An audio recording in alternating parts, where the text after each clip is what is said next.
Good morning, Miss. My name is Shania Springer, and I'm a part of Group Mary Seacole. This group also consists of Jamila Johnson, Cindy Morris, Naomi Haywood, and Chanel James. As you know, there are many RH, RAPs in Trinidad and Tobago, and despite them all being in different areas and functioning differently, they all provide one common goal: healthcare. My group decided that we would adopt this method, whereas each person would do their own presentation and create their own PowerPoint, and then it would be put together into one video and they met a common goal, which is finishing the project. At the end of this presentation, you will be educated about healthcare institutions in Trinidad and Tobago that provide healthcare to rape victims, sick children, and the elderly. Regional Health Authorities, which has the acronym RHA.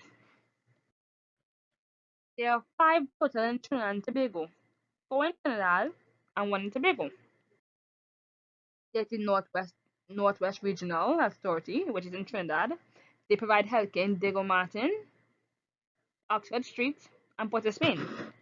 There's the North Central Regional Health Authority. They provide healthcare services in Arima, Blanchisseuse, Cora, and Mount Hope. There's the Southwest Regional Authority, which is also located in Trinidad. They provide healthcare services in the San Fernando, Point Fortin, and Tapara area. There's the Eastern Regional Health Authority, which is also located in Trinidad.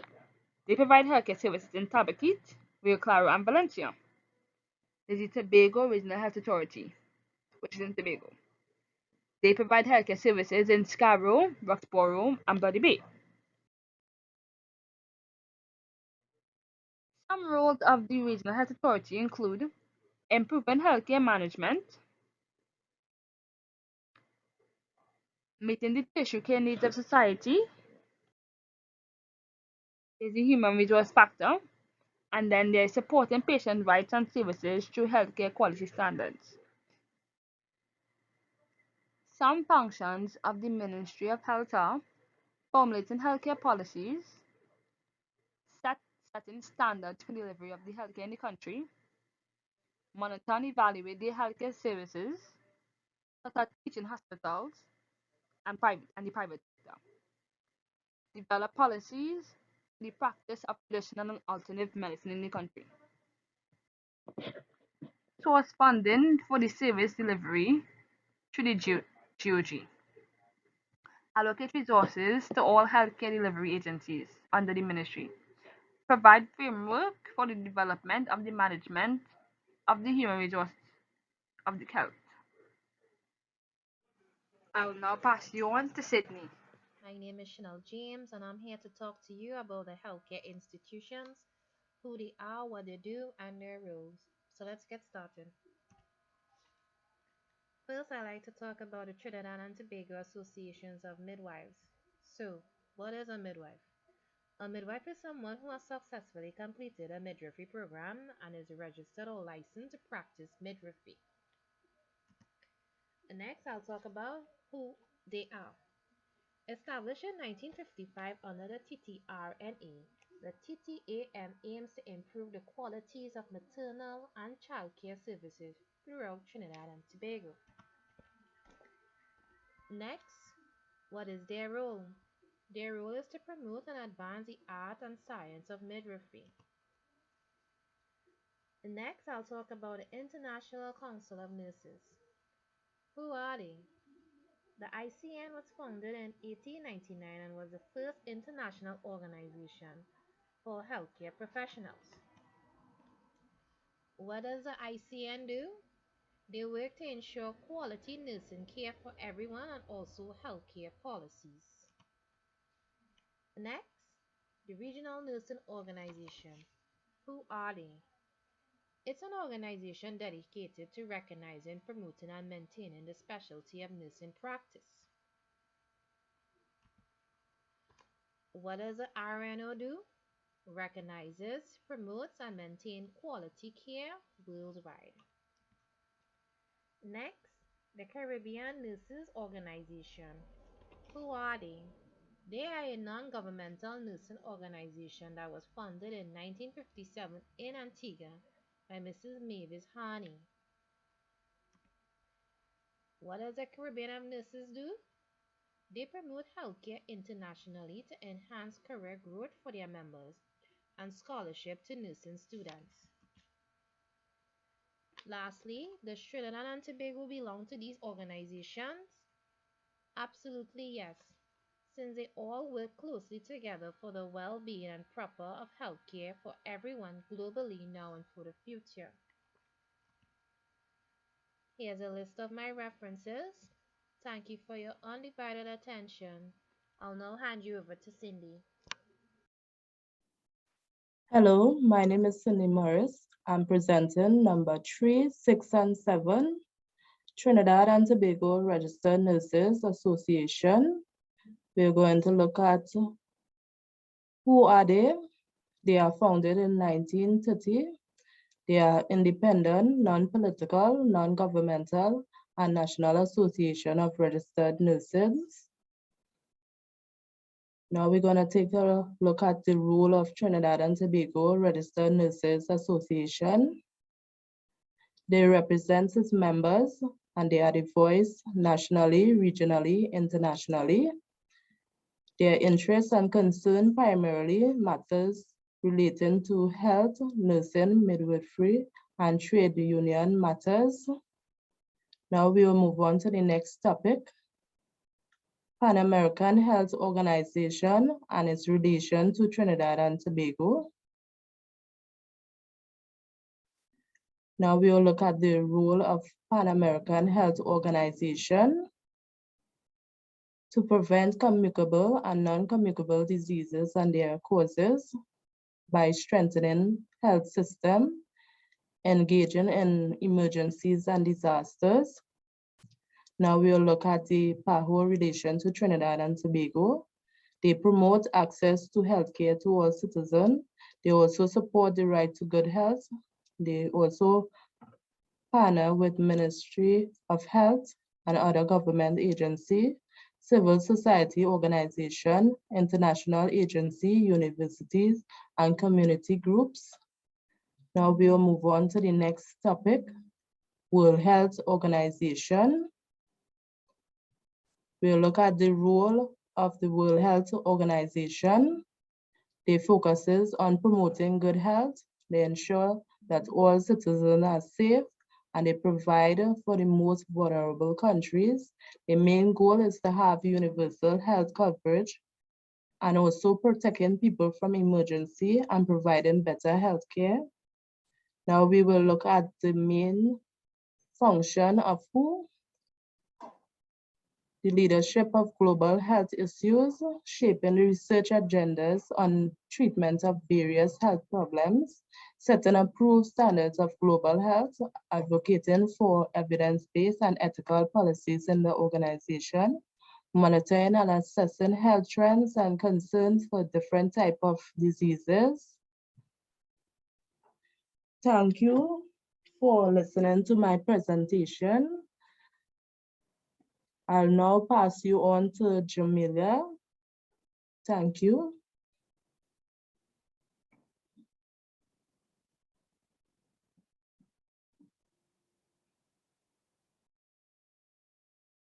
My name is Naomi and I'll be doing question 8, the Diabetes Association of Trinidad and Tobago. The Diabetes Association of Trinidad and Tobago was established on July 2nd, 1998, and was funded as a non-governmental organization. This organization also partnered with institutions, international and regional, to discuss the special problem of diabetes in Trinidad and Tobago. This institution also offers assistance to persons who is living with diabetes and who are at risk. It also encourages the population on having a healthier lifestyle. You can locate this organization at 1012 Success Street, Chaguanas. They can also be contacted at 655-3704. Trinidad and Tobago Blind Welfare Association. The Trinidad and Tobago Blind Welfare Association was founded on May 18, 1914. Founder was late Mr. James A. Alvarez and was first named the Institute for the Blind in Trinidad and Tobago. This organization was funded as a non-governmental organization, voluntary rehabilitation organization that received funding from private institutions over the past 100 years. This organization also offers services such as schooling, counseling, social welfare assistance, and communication skills. They also fight for the rights for the visually impaired persons. You can locate this organization at 118 Duke Street, Port of Spain. They can also be contacted at 624-1613. I'll now hand it over to Jamila. Greetings to you. This is Jamila Olivia Johnson, and I'll be continuing question 8, talking to you about 3 additional NGOs and the role they play in our country. Let's begin. First up, we have Dretchy. They premiered in 1943 and at the time was the Trinidad and Tobago Association in Aid of the Deaf and the Dumb. Later, in 1991, the Diagnostic Research Education Therapeutic Center for Hearing Impaired, fondly called Dretchy, opened their doors to all. Their goal is to help persons with hearing impairments to seamlessly transition into the community. What do? They offer services to families of the hearing impaired, as well as the public in areas of sign language classes and education, and they also help find jobs for the hearing impaired. How can you find them? They are located at number 13C Ryson Road, Port of Spain. They can also be contacted at 623-0612 or via their Facebook page and the email provided. Next is the Rape Crisis Society of Trinidad and Tobago. Now, they are a very reputable NGO that was founded 37 years ago in 1984. They are a group of men and women who are determined to provide psychosocial support to victims of rape and other sexual crimes. What do? They provide free confidential services like counseling, referrals, and support to victims of all ages. They can access these services Monday to Friday between 8 a.m. to 4 p.m. Now, at the moment, because of COVID-19, their walk-in services are temporarily paused. How can you find them? You can find them at any of their 2 locations in Belmont, Port of Spain, or in San Fernando. You can also contact them via Facebook and the email, and they also have a new toll-free hotline for victims of gender-based violence and other sexual crimes from 6 a.m. to 6 p.m. For assistance, you can call one of the several numbers that are provided. And finally, the Orthotics and Prosthetic Organization of Trinidad and Tobago. They are a well-organized, modern, and technologically advanced company that seeks to assist clients to literally move on with their lives through the use of prosthetic limbs and supports. What do? They provide services that include a 24-hour emergency and on-call hospital, and they also offer prosthetic services as well as client education, pediatric orthosis, and pre-surgical counseling, to name, just a few. How can you find them? They are located at number 26 Henry Pierce Street, Woodbrook, Port of Spain, and they can be contacted via their telephone at 622-1366, as well as the email and their social number page on Facebook. All the information is provided. For additional information on any of these organizations, please refer to the available references. In conclusion, there are many healthcare providers in Trinidad and Tobago, both governmental and non-governmental organizations that contribute holistically to the health and well-being of our clients. They all offer unique and much-needed services to the public. Therefore, we should always strive to work, network, collaborate, and work harmoniously together as a team, because that is what is most important at the end of the day. As the saying goes, many hands make light work. On behalf of my group, Mary Seacole, we would all like to thank you for viewing our presentation today. Thank you.